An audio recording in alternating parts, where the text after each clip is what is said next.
until you return. The criminal made his wife cover for him when the police asked if the man had been home all day. She swore that he had been there.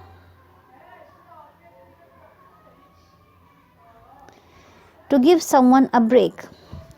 To give someone a break. To provide a person with another opportunity or chance. Not to expect too much work not to expect someone to believe. Command forms are most common with this idiom. For the third definition, the pronoun me must be used.